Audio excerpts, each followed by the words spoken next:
Si può viaggiare in molti modi. Transbalcanica ci ha provato in senso trasversale. Non solo penetrare angoli di territorio, luoghi o suggestioni di paesaggio, ma visitare anche l'anima e la coscienza delle persone. Tanto incontrare chi vive il territorio, quanto vedere come poi è vissuto realmente il paesaggio. Mentre osservo gli studenti di Bitola, l'antica Eraclea, mi chiedo come sta vivendo la gente qui, che cosa sta cercando, che cosa sogna.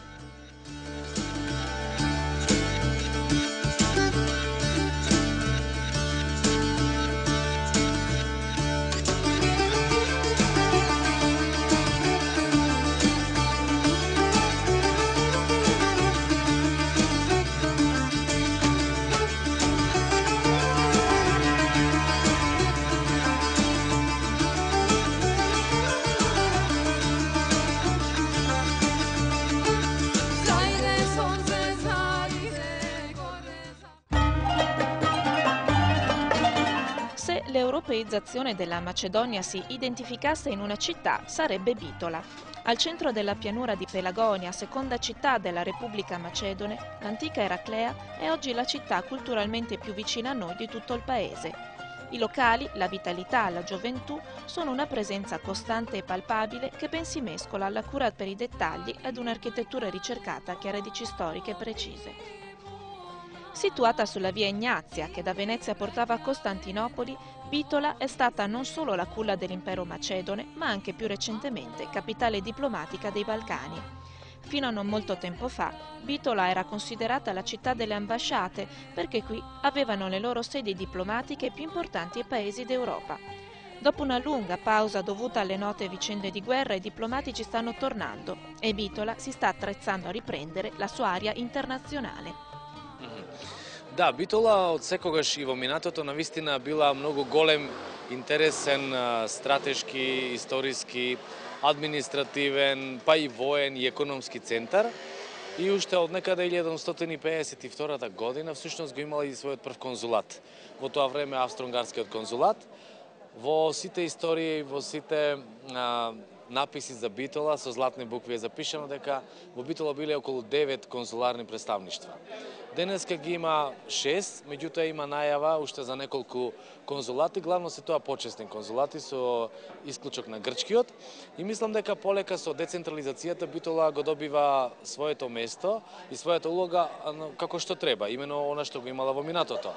Заради близината со Грција и всушност со децентрализацијата каде што добива голем дел од надлежностите, Битола станува се посамостојна. Имено тоа го чувствуваме од ден во ден, иако процесот на децентрализација навистина е многу тежок и мачен, меѓутоа убеден сум и тврдам дека Битола ќе биде една од првите општини која што ќе ги види прва благодетите од децентрализацијата и всушност не случајно се интересираат и останатите земји да отворат своји конзуларни представништва. Тоа е главниот имидж на нашиот град. Значи, Битола е град кој што се нуди на многумина. Значи, тука живеат луѓе од повеќе страни на светот. Тука ќе сретнете и турски конзулати, француски, Велика Британија, Русија и така натаму. Ги има многу, има и многу најави. Меѓутоа, она што е најважно, мислам дека во иднина ќе биде центар на идниот еврорегион. И знаете дека во југозападниот регион на Република Македонија всушност Битола е најголемиот центар, но не само во југозападниот регион на Македонија, туку и во целиот регион во соседното опкружување, значи и Грција и Албанија. А всушност работиме на создавање на нов еврорегион. И можам да кажам една голема благодарност до градоначалниците и префектите во соседството во Грција, како и на неколку градоначалници од Албанија, а секако се вклучуваат и неколку градоначалници од Бугарија. Мислам дека иднината е токму тоа, направивме неколку културни проекти заедно и мислам дека беше интересно Видин, Лерин, Битола и Корча да се видат со еден заеднички настап и оркестар, да се видат 30 на тинеџери од Грција кои што настапуваат во Битола и се надевам дека идниот проект навистина ќе покаже космополитизам без крен, каде што се нудиме во сите антички места, сите антички центри, ги понудивме граѓаните кои што сакаат и се заинтересирани со своите уметници да партиципираат во идниот проект. Значи, ќе биде тоа представа или мултимедијален проект каде што на антички текстови, значи староантички текстови, ќе се вклучат уметници од повеќе страни на светот. Мислам дека Битола станува се поинтересна и не случајно онаа главна артерија Вија Игнација што некогаш имала, повторно се буди моментот кога Битола нели си доаѓа на себе си и го завзема на вистина местото кое што од секогаш го имала. Натаму мислам дека ќе се надмине славната и златна бројка од 9 конзуларни представништва и ќе ги има се повеќе и повеќе. A Bitola ci attende Sasha, fotografo, regista, artista, organizzatore, giornalista, chissà cos'altro e per oggi, fortunatamente, anche nostra guida. Tra un caffè e l'altro, perché la proverbiale accoglienza verso gli stranieri non può essere consumata troppo in fretta, ma richiede anzi varie pause per conoscersi e parlare, mi racconta di sé. In un inglese perfetto, perché tutti qui in Macedonia sanno l'inglese, dai ragazzi fino agli anziani, mi racconta che ha 2 figli. Il primo si chiama Alessandro, come Del Piero, aggiunge sorridendo. Il secondo, Marco, come Di Vaio, ammette per la seconda volta. In men che non si dica, la conversazione si sposta sul calcio. Imparo insomma che il campionato più seguito è quello più bello del mondo, quello italiano. Bitola, la città delle 500 canzoni. Tante si pensa siano infatti le melodie dedicate o almeno ispirate a questa città. Qui si incontra un po' di tutto, dalla musica.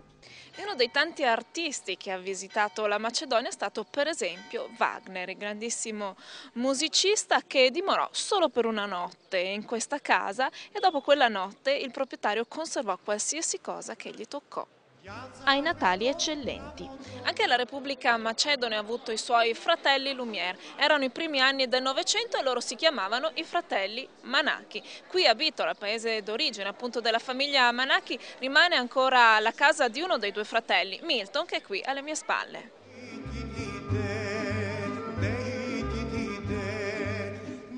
I fratelli Yanaki e Milton Manachi sono gli autori del più affascinante corpus d'immagini dei Balcani nella prima metà del 1900.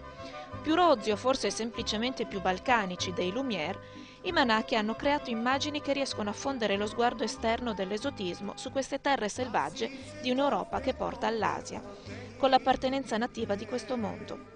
In Grecia, anche in Bulgaria, in Romania e persino in Turchia sono stati pubblicati studi sull'opera dei Manachi, ma i loro film si trovano solo a Belgrado e a Skopje, la cui Cineteca ne è oggi il legittimo curatore. Con l'indipendenza della Macedonia, lo studio e la ricerca sull'opera dei registi si sono ulteriormente sviluppati. Anzi, più in generale, si è sviluppato il cinema che, una manciata di anni dopo il 2000, può finalmente contare una nuova generazione di cineasti, con un piccolo aiuto dall'Italia. Well, it seems that some new fresh winds started to blow in the field of Macedonian cinematography during the 4, 5, maybe even 6 years, the last 6 years. There is a new generation of cinematographers, not just directors, but also producers, screenwriters, directors of photography, other film professionals, young people, 30-something years old, who would like to be competitive in the European and not only European film market. So what we're trying to do now, each of us is trying to produce the type of his own film he's dreaming about. And the other thing is that also positive, very good film that very good thing that happened to us is that the state and especially the Ministry of Culture, who finances these films, part of these projects, they invented one new rule that only international co-productions could be financially stimulated by the government. It means that you need your own international, it means foreign, European or American or Asian or whatever co-producer in order to receive money from the state of Macedonia. Yes, I had some good connections in Italy. I had some friends, producers there. We were planning for maybe a year or two to organize some co-production, and then finally 3 years ago that film happened to us. Its title is Balkan Khan, and it was commercially very successful, not only in Macedonia but in many other European countries, and also in Australia, in the United States. We visited many festivals, got some awards, and So it's one of those who started that stimulating positive trend in the, let's call it, new wave of Macedonian cinematography. Manaki brothers, they were like enthusiasts. What we're trying to do is to build a professional cinematography. Professional cinematography, not just to satisfy our taste for cinema, but to offer services to the foreigners who would like to come here and shoot in Macedonia, because this is a beautiful land, like a postcard of your dreams. That's what Macedonia is. And also what we're trying to do is to export our ideas and our creativity in form of international co-productions to the European and world market. And so far we are pretty successful. Thanks to you. In un paese come la Macedonia, che conta poco più di 2 milioni di abitanti, in un territorio grande quanto la Sicilia, tutti conoscono tutti, parenti, amici, cugini lontani o semplici conoscenti. In Macedonia, soprattutto a Bitola, che vive della confusione nelle strade, della sordente vociare dei giovani e della musica troppo alta nei bar, ognuno ha sempre qualcosa da raccontare nel sacro, immutabile rito del caffè. E i giovani, altrove intimiditi dalla telecamera, parlano volentieri dei loro sogni. As a young people, I find a lot of fun in Bitola. I like this city because in this city I can do some sport, go in my favorite cafes, and also young people are very nice and polite. And I like to go out at the evenings, and so I like to do sport. For example, I play basketball, and Bitola as a city has a lot of cafes. We go there, we listen to every kind of music. There are a lot of cafes, and in every cafe is a different kind of music. So you can choose which of the kind of music or which cafe you like, and you can go there. It depends on your mood and what are your opportunities for the evening. Now I'm at the gymnasium, and so we like to go to a theater also. There are a lot of interesting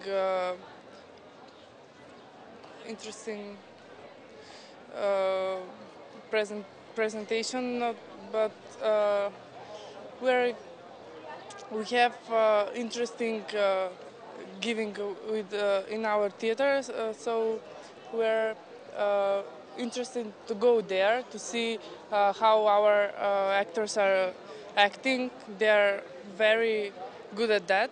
So we like to go to the theater, to the cinema. The cinema also are given very good movies. So we like to have some cultural events, to go to some cultural events.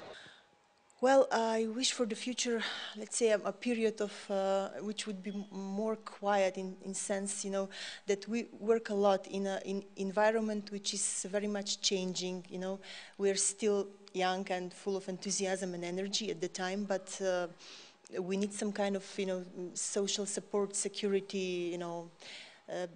Otherwise, you know, me and my colleagues would burn out. So wish for the future would be, you know, to have, to go into more calm kind of engagement where we can mostly dedicate on our professional work as artists and less worry about money and, you know, infrastructure, you know, all this.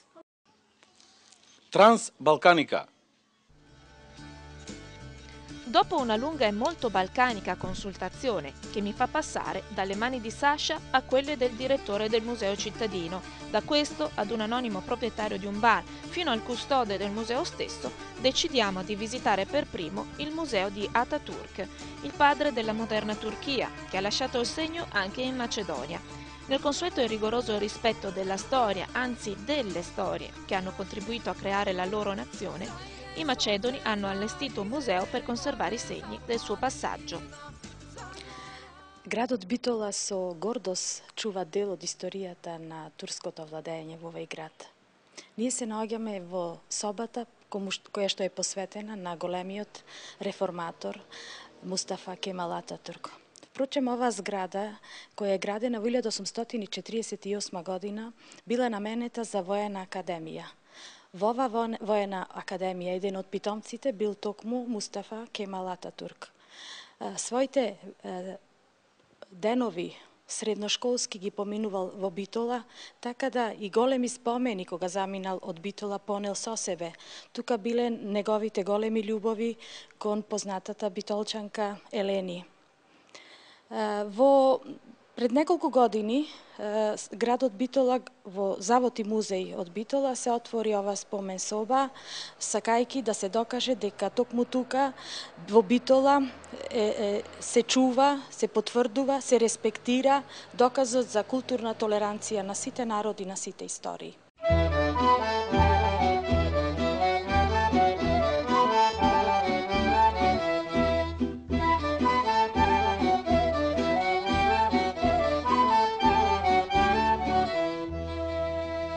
Ajde sonce,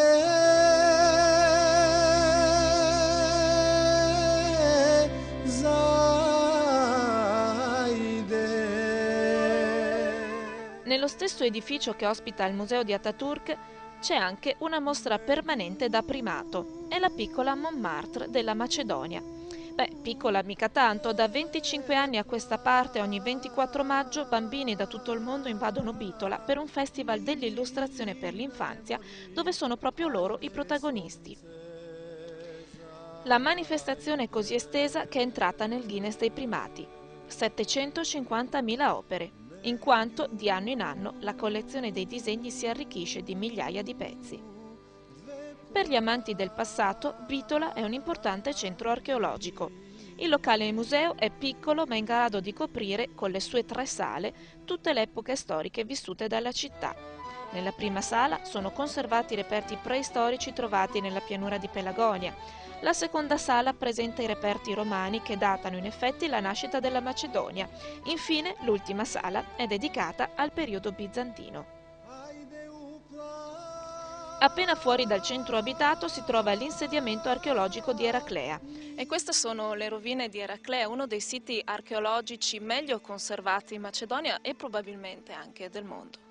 Snodo strategico lungo l'antica via Ignazia, Eraclea è stata prima importante città dell'antico impero macedone per poi diventare fiorente urbe romana e poi ricchissimo insediamento paleocristiano.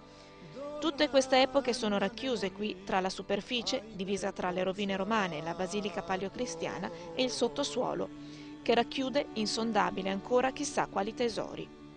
Il sito si estende per 40.000 metri quadri, ma si stima che possa essere solo una decima parte di quanto ancora resta da scoprire. Eraclea infatti rappresenta una concentrazione eccezionale di tesori archeologici, alcuni dei quali di immenso valore.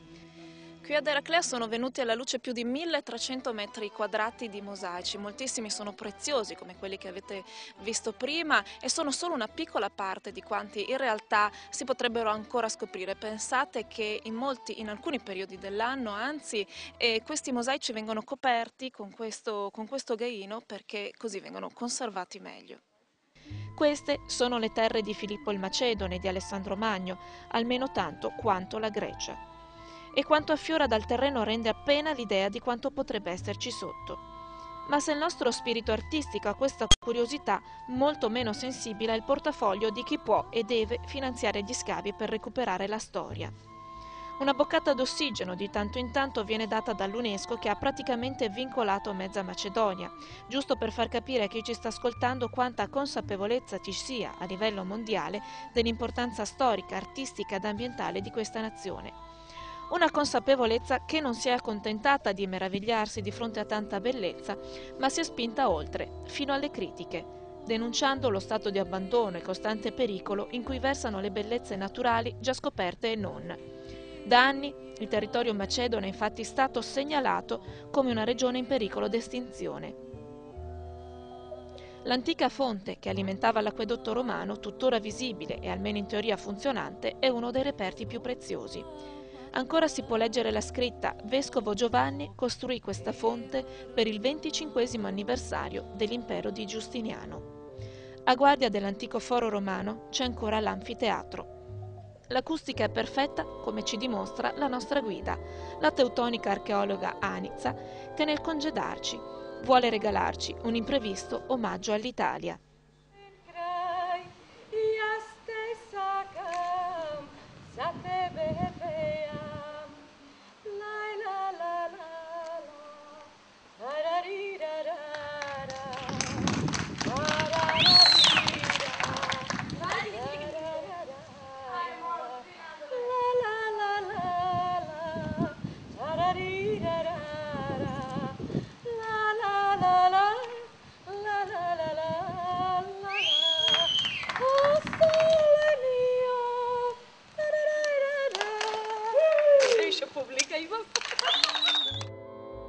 che ho capito dell'archeologia in Macedonia è che, oltre a poter contare su siti fantastici, ha anche conquistato le persone umanamente più simpatiche.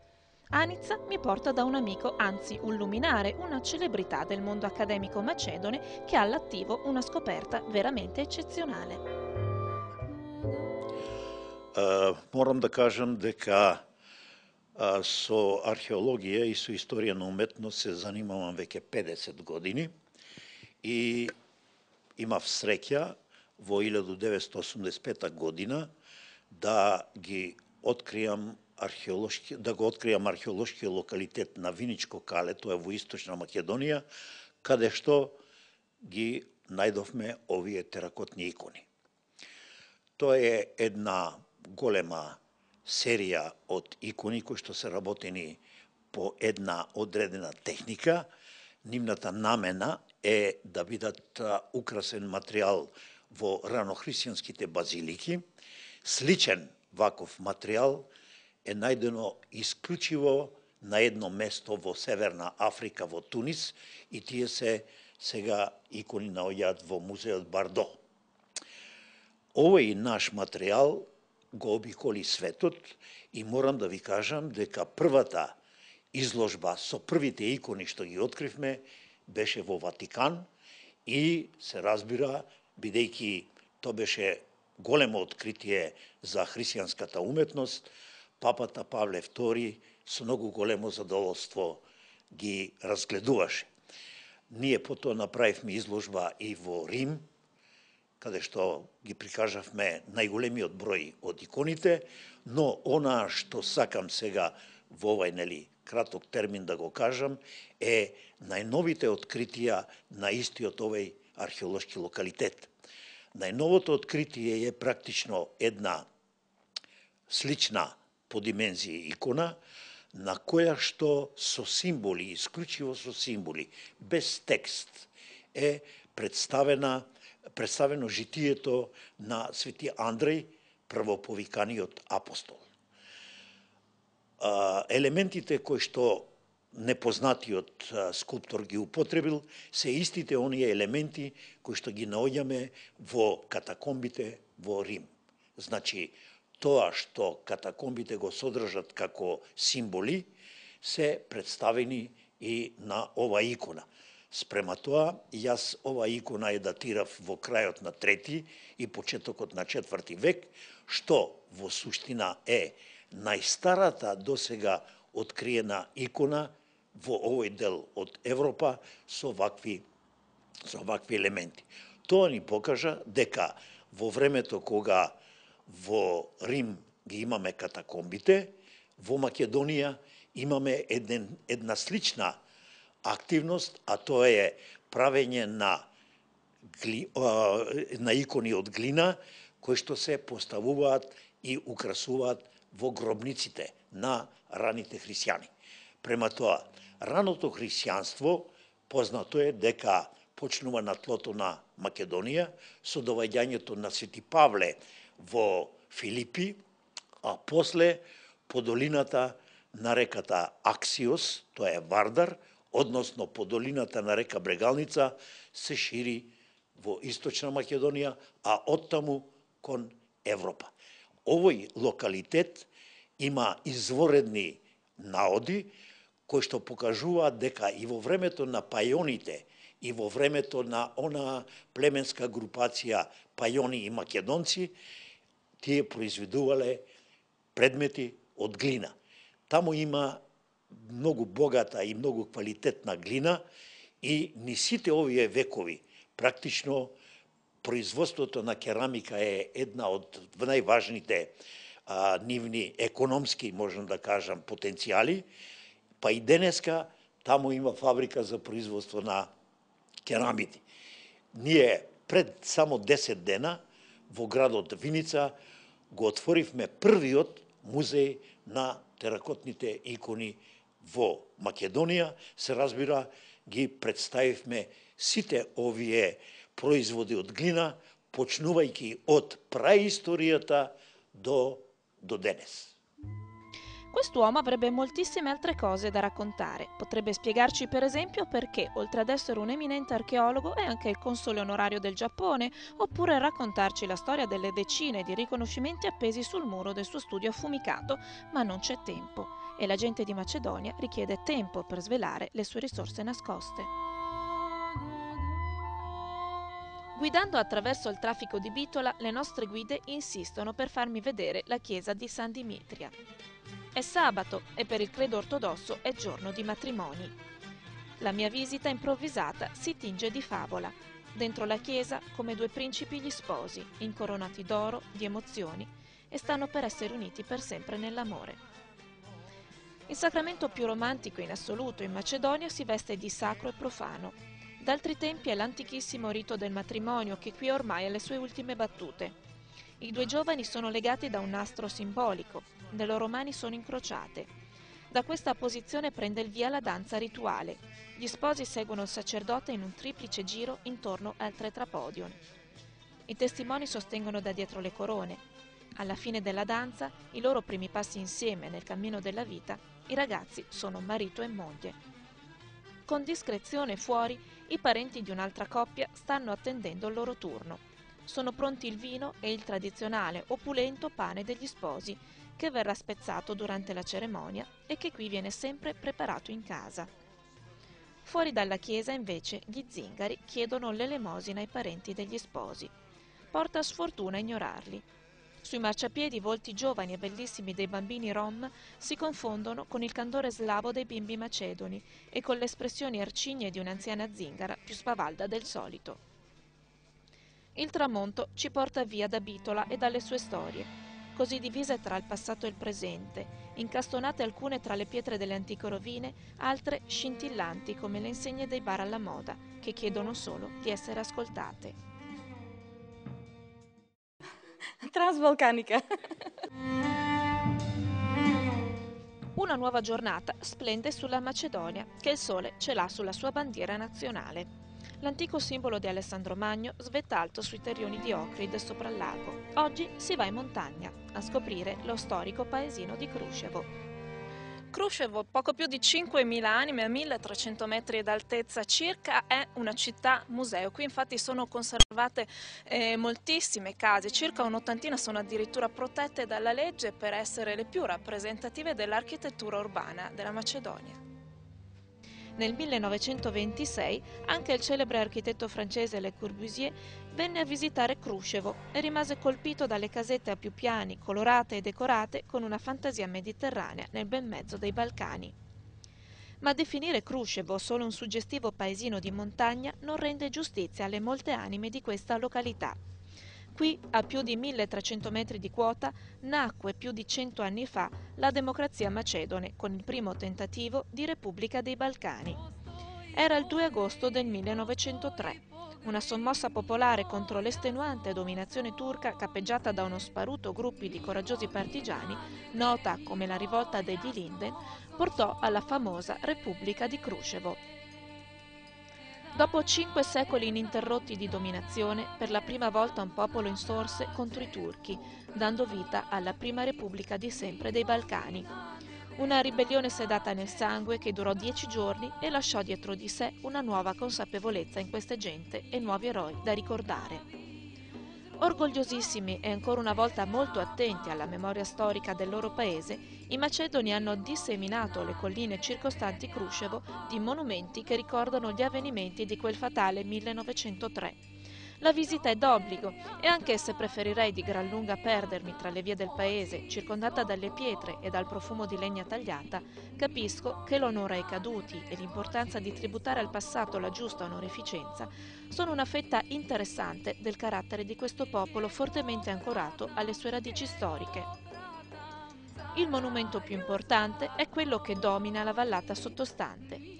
Il monumento artistico che state vedendo in questo momento in realtà è estremamente più complesso, comincia alla base di questa collina e poi si sviluppa addirittura per 16 ettari, comincia appunto con le catene spezzate dal dominio turco per continuare con un ricordo ai caduti fino al Macedonium che vedete alle mie spalle. L'interno del monumento ospita il mausoleo del presidente della Repubblica di Kruševo. accompagnato nel suo sonno eterno da una simbolica fiamma che non si spegne mai.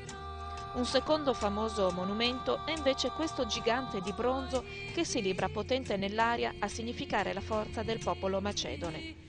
Abbandonato in mezzo a campi di fieno, dietro ad una vallata, in compagnia delle mucche e preso d'assalto dagli studenti e dalle nuove generazioni che nelle immancabili gite di fine anno si divertono soprattutto a scattare foto, piuttosto che a onorarne il senso, mi lascia dentro un po' di tristezza. Особено ми е чест во името на градоначалничката на општина Крушево, господја Левке Гажовска, да го представам нашиот град. Крушево е планинско место, највисокиот град на Балканот, се наоѓа на 1250 метри надморска висина, значи ова е дел центарот на градот, каде што сега стоиме, се наоѓа на надморска висина од 1250 метри надморското ниво. Театрално поставен на падините на Бушова планина, обиколен со букова шума. Крушево навистина изобилува со огромен број на културни и историски знаменитости од времето на Елинското востание и Крушевската република. Крушевската република е првата република на Балканот, за на што крушевчани се особено горди.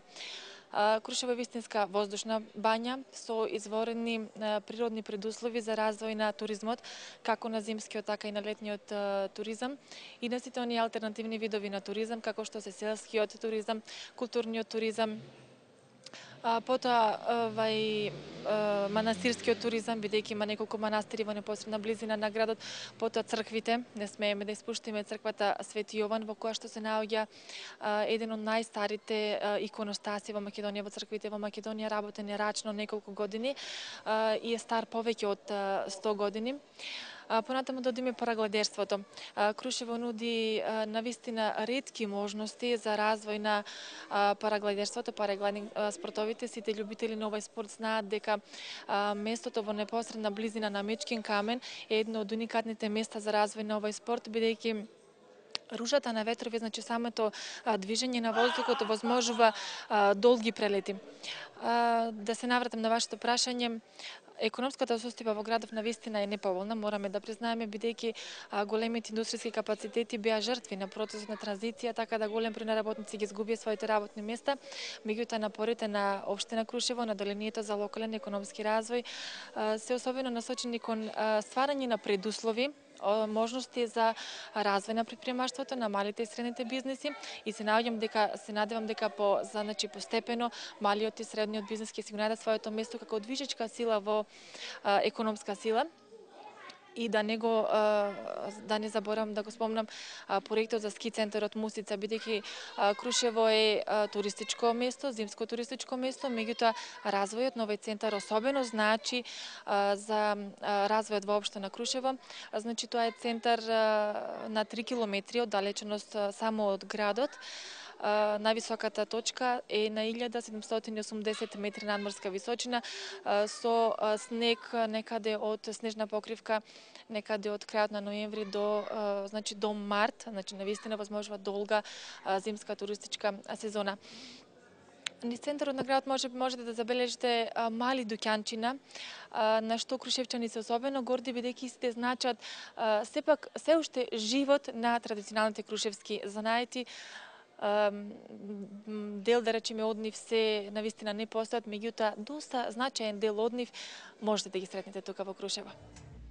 Centro turistico e meta degli storici, Krushevo è anche la città natale di uno dei più famosi e quotati artisti macedoni del Novecento, Nikola Martinovski. Il paese conserva in un museo le sue opere più famose, raccolte in una delle casette tipiche che rendono così speciale questa località. All'interno di questa casetta a 3 piani, alle pareti sono appesi quadri dell'artista, non opere qualsiasi, ma dipinti che ritraggono la sua Krushevo come era una volta, negli anni 30, con le coloratissime case piene di gente, risate, musica e feste. Negli occhi i volti sofferenti della povertà, degli zingari, della fatica di quell'epoca.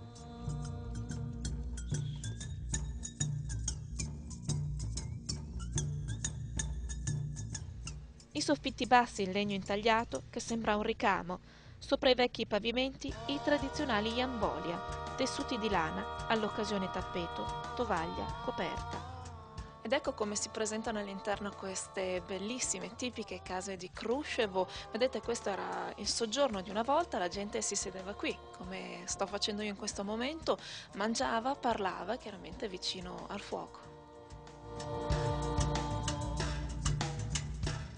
Ci sono ancora gli antichi arredamenti, i piccoli caminetti, le pentole di rame, le dispense nascoste nei muri, gli armadi colorati che una volta costituivano la tipica casa di Kruševo. Oggi sono conservati in parte qui, di fianco all'artista che li ha resi famosi. Il nostro Virgilio oggi è lei, la signora Lence, che dopo averci salutato ci introduce al consueto rito del caffè.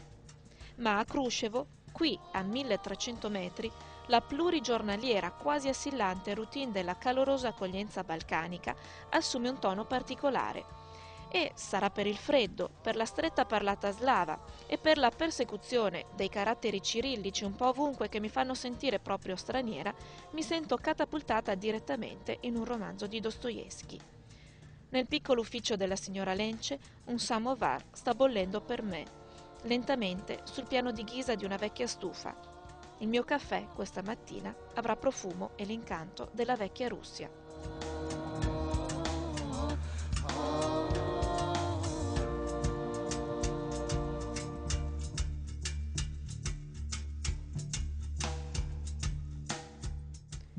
Un altro incontro, un'altra pausa, un altro caffè. È estremamente scortese sottrarsi al gioco, cortese ma deciso, dell'ospitalità. Attorno al tavolo questa volta si siedono Tatiana, Asanu e Zoran, il nostro irreprensibile, elegantissimo autista. La conversazione si sposta velocemente dalle banalità sul tempo ai nostri reciproci gusti televisivi. Un'occasione per imparare qualcosa di più su questa gente. Sullo schermo della televisione della trattoria, sintonizzato su uno dei tantissimi canali musicali dell'Europa dell'Est, c'è infatti Luis, uno dei cantanti più famosi dei Balcani. Un artista serbo che si dice abbia un sacco di fan club anche in Italia. Ma cosa guardano i macedoni in TV? Un po' sorpresi di rispondere a domande tanto semplici, i miei ospiti non hanno dubbi. Canali in lingua slava, di origine serba, croata, bulgara. I canali stranieri sono infatti particolarmente apprezzati dal pubblico giovane perché ricchi di palinsesti musicali e generalmente di gusto comunque più vicino all'Europa occidentale. Ma anche tutti i canali della TV di Stato italiana, visibili grazie all'onnipresente satellite, sono particolarmente apprezzati. Incantesimo, per esempio, ha educato alla cultura e alla lingua italiana migliaia di macedoni. Rabbrividisco. Un elemento interessante che riguarda i canali di buona parte dell'Europa dell'Est è infatti che offrono al proprio pubblico film e telefilm stranieri in lingua originale, aggiungendo soli sottotitoli, fatto che incoraggia l'apprendimento linguistico. Figuratevi poi con quale sorpresa ho dovuto rispondere alla domanda su come se la passa Ambra Angiolini, ex Lolita di Non alla Rai, programma culto in Italia più di 10 anni fa ed evidentemente anche in Macedonia.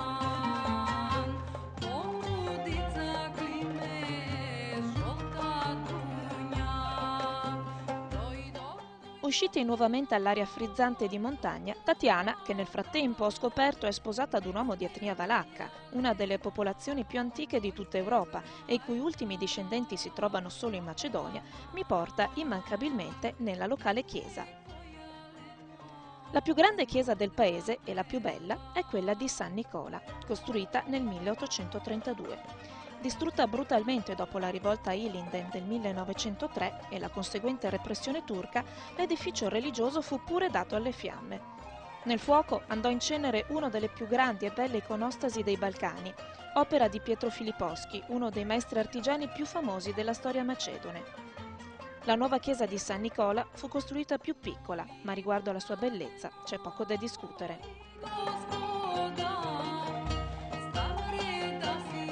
Lentamente scendiamo dalle montagne di Kruševo. Gli occhi si perdono nell'immenso altopiano che costituisce gran parte della terra di Macedonia.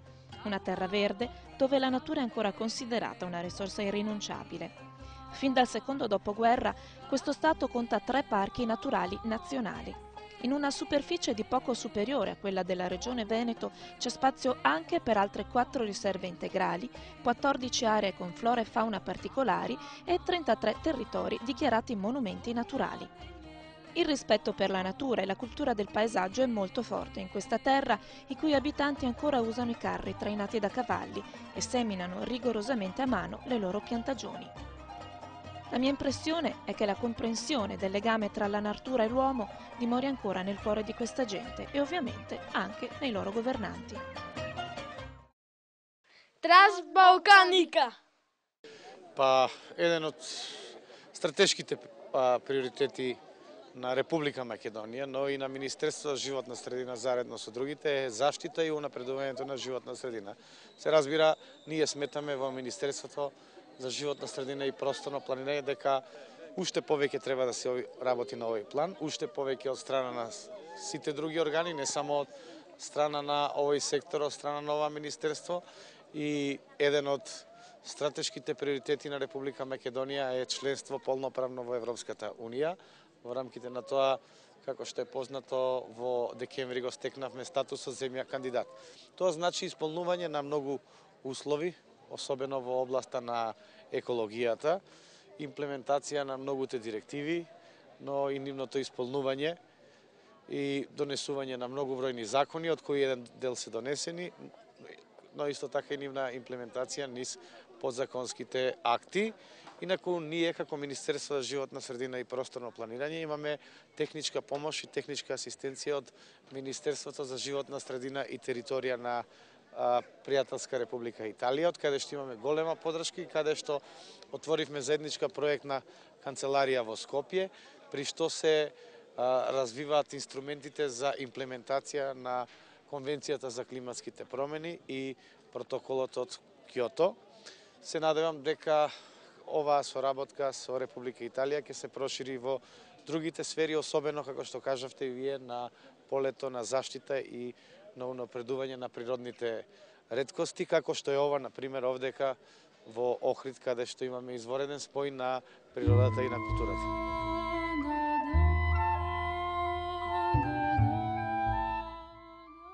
Tornando a casa non è possibile resistere alla tentazione di fermarsi lungo la strada da alcuni venditori ambulanti.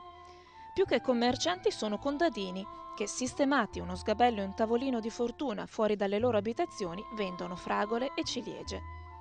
€1 al chilo, forse anche meno, pesati con ovvia approssimazione dalla bilancia anni 50 dell'anziano agricoltore, e mi regala un sacchettino di fragole profumatissime. Il contadino le sceglie una ad una, prendendole dalla cassetta con molta delicatezza, come se stesse maneggiando delle pietre preziose e me le stesse offrendo. Ma così è la Macedonia, che semina i suoi piccoli tesori nelle situazioni più impensate, come in questo caso nelle mani nodose sformate di un vecchio contadino.